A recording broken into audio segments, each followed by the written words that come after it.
A pastor from Biddeford is out on bail tonight facing child pornography charges. This is a picture of James Napier as he was taken into custody by state police in front of his home on Friday. Police say they found more than 100 explicit pornographic images involving children on his computer. Our Jana Bornello has been following this story all day. Now, Jana, did this pastor have contact with any children at the church? Yes, Kim, he did have contact with children here at the church, but never one-on-one. That's according to another pastor here at New Beginnings Christian Mission. This is where James Napier was a pastor and director of day-to-day operations up until Friday, when police charged him with having child pornography. I wouldn't let him into my shop. Jeremy Roche says he never got a good feeling from the pastor who worked across the street from his pizza shop in Biddeford. It's actually hurt business since they opened. The people that stand outside harass my customers. It's been, we've had numerous occasions where I had to go over there and speak to them. Roche says several times 60-year-old James Napier asked to use his internet, but Roche always said no. And he's glad he did now that police say they found over 100 pornographic images of children on Napier's computer. Police arrested Napier Friday at his home. He's out on bail. But nobody answered the door when we tried to reach him for comment. Someone who is talking is Barry Judd, who will serve as interim pastor at New Beginnings Christian Mission in light of Napier's arrest. He's the kind of individual I would have never in a million years expected to be arrested for such a charge. Judd says he's seen Napier help many people over the years. The mission reaches out to the homeless in downtown Biddeford. Judd says Napier called him over the weekend to tell him about the arrest and stepped down from his post at the mission. It is a grievous and sad occasion when sin wreaks havoc on people. And a little more about the pictures that state police say they found. They say that the children in the pictures are all under 12 years old. None of them appear to be from Maine. That's according to state police. Napier is due in court on October 23rd. Reporting live in Biddeford, I'm Jana Barnello, News 13. Back to you. All right, thank you so much, Jana. Well, we are tracking some potentially torrential rains coming up in the hours ahead. At least partly due to what's left of Hurricane Isaac heading our way. Chief Meteorologist Charlie Lopresti is tracking that for us right now. And Charlie, we're going to get a lot of rain, more rain, we should say. That's right, Greg. You know, our weather's going to get worse before it gets better. The remnants of Isaac is going to combine with a storm approaching from our west. So we're going to see enhanced rainfall totals generally in the order of about 1 to 3 inches of rain. And the heaviest will be late tonight through about midday tomorrow. Our brighter skies tomorrow should be late in the day. Let's take a look at what's happening on the satellite radar. Things are, well, fairly quiet as far as the heavy rain goes. We've had some on and off rain today, and we didn't have the rain. We had some drizzle out there. We have the clouds. But look at what's on deck. Some heavier rainfall to our west. Just want to show you the swath of rain that's expected to move into the state of Maine. Many areas will get between 1 and 3 inches of rain through the day tomorrow. Okay, tomorrow we have some wet periods, brightest late in the day. Thursday, not bad, sun and clouds, 70s, chance for showers and thunderstorms on Friday. Of course, I'll outline that portion of the forecast and the latest on tropical storms, soon to be Hurricane Leslie to talk about, which will be passing by offshore, of course. Leslie causing problems, maybe. I think the big story around here will be the swells, increased swells here in northern New England, but it's going to be close, so we'll watch it. Okay, all right, we'll check in with you in a few minutes. Thanks, Charlie. Well, the rain held off just long enough to give us a pretty nice Labor Day weekend, topping off what by all accounts was a very nice summer. I thought so as well, and that means, of course, more than just good vibes for the summer. It's a major factor influencing the success of Maine's, what is our biggest industry, tourism. News 13's Steve Roldan has some of the early returns on the summer season. And Steve, after a soft couple of years, sounds like the weather gave our economy a boost this year. You're absolutely right, Greg. From all accounts, it definitely did. A lot of people we spoke to earlier today here in the Old Port are hoping that trend continues as the tourist season winds down with cruise visits and the arrival of leaf peepers. Now, we're told that weather has been a big factor. A nice summer that has attracted a large number of tourists here to our area. Even on a rainy day like today, the tourists could still be seen in the Old Port. They've been visiting Maine and spending money all summer long. Our season got off to a really early start. If you remember, St. Patrick's Day really kicked off the summer season in March. We had such great weather on St. Patrick's Day. That held through the spring, and then the summer has just been wonderful.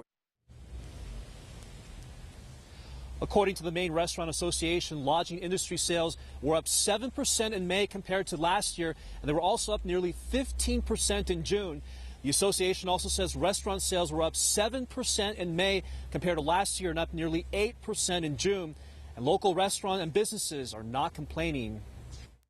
Yeah, we had a very good summer, a strong summer. We check our numbers with other years past, and we're up about probably 10 or 15%. You know, a nice Indian summer would be perfect. Extend that leaf peeper season as long as we can, and just keep the economy growing here in Maine. A lot of people are hoping that trend continues. Now, we did speak to the Maine Turnpike Authority, who released some numbers just moments ago. They told us that traffic through the York Toll Plaza actually rose about 2.3% in the time period between May and August of this year compared to last year. And that number may not seem like a lot, but when you figure the number of volume of traffic that goes to that area, definitely a small increase translates into a large number of people making their way here to the state of Maine. That's the latest live here in the Old Port. Steve Roldan, News 13. Kim, Greg, back to you. All right, thank you, Steve. Well, the unusually early and warm summer led to a bumper crop of lobsters this season as well. Experts say lobstermen are on pace to catch more than 100 million pounds, and the season isn't over yet. News 13's Giovanna Bouchard is live along the waterfront in Portland with tonight's new details. Giovanna? Yeah, Kim and Greg, they usually go out on the water here till about Thanksgiving, I'm told. Some do fish all year round, but you heard Steve talking about the leaf peepers, the lobstermen. They're counting on those same people to buy lobsters to keep things going. Good for them as well, and things right now are still at a really good price. At New Meadows Lobster, fishermen catch between 10 and 20,000 pounds a day, depending on the conditions. Matt McElhaney says the season started 6 weeks early with huge catches, and lobstermen are still going strong. The prices, McElhaney says, as with anything, will be determined by demand, simple supply and demand, which is slowing down a bit, but is expected to pick right back up. The price has been a great deal for consumers this whole summer and going into the fall. This time of year, you're going to have more of the leaf peepers going to start coming here in a few weeks, which they're going to want the lobsters too. You're going to be having supermarket specials, and it's still a great time to buy lobsters. And right now you can still get lobster for under $4 a pound, so still a really good deal at New Meadows. They say it's hard to tell how the entire season will shake out until things are completely done, but for them, so far, so good. Reporting live in Portland tonight, Giovanna Bouchard, News 13. All right, continue to eat lobster, I guess, is the answer there, Giovanna. Thanks so much. Well, this was the deadliest Labor Day weekend on Maine roads in decades. According to Maine's Bureau of Highway Safety, 6 people were killed over the weekend. The deadliest year to date was 1986, when 10 people died. Police say alcohol played a part in 2 of this weekend's crashes, and that speed played a part in at least 4. Oh, some good news to pass along for dog owners in Saco and for tourists there. The City Council will vote on a proposed plan to regulate dog activity on city beaches tonight. But Saco's mayor tells us the new plan is much softer than the original one. The first proposal looked to ban dogs entirely from Saco beaches between the hours of 9 a.m. and 5 p.m., June 15th through September 15th. The new plan, according to the mayor, only demands that dogs be on leashes during those peak hours. It also says dog owners must have waste removal bags on them at all times, but again, they would be allowed on the beaches. The mayor says this addresses concerns without alienating dog owners. They come here just for the purpose of allowing their pet to be part of their vacation experience. Saco has no intentions of preventing that from ever happening. Now, if approved, this plan would go into effect in 30 days, but for all practical purposes, we're talking about next summer. Now, we're told that if this is enforced, it will be enforced by signs on the beach and by lifeguards as well, who would call police with any problems. We'll bring you results of the City Council vote tonight on News 13 at 11. Now, your Weather Authority forecast with Charlie DePresti. Well, welcome back, everyone. At least we had a nice long holiday weekend, right? We had the clouds roll in today. We had some rain move in, on and off rain, and we didn't have the rain. We had some drizzle out there, and that's basically what we have this evening. Let's take a look at tonight's Doppler HD to start us out. We still have the steadiest rainfall heading over eastern parts of Maine right now. Again, we have the clouds and drizzle where we don't have the steady rain, and it's only going to get worse before it gets better. Some heavier downpours are already moving into western portions of New York.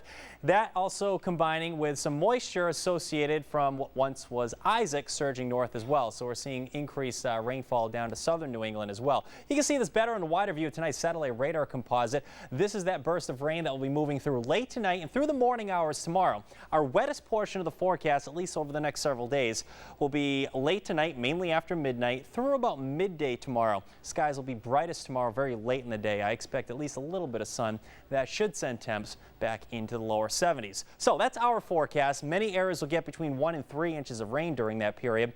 Let's head down to the tropics now to see what's happening with Tropical Storm Leslie. Out in the Atlantic, of course, we have Tropical Storm Leslie, a strong tropical storm with sustained winds of 65 miles per hour. The storm is expected to come very close to Bermuda over the next several days. It is moving at a snail's pace right now, only 3 miles per hour off to the north. It should increase its forward speed over the next several days, and it should strengthen as well. It should become a Category 2 hurricane. In fact, let's take a look at the latest here on the Hurricane Center's projected track of the storm. Notice how it just meanders around right through about Thursday afternoon or Thursday evening. Then it picks up its forward momentum as it moves very close to Bermuda as a Category 2 hurricane. This takes us to about 2 o'clock now on Sunday. The storm is still expected to stay out in the ocean but come close to the east coast of the United States.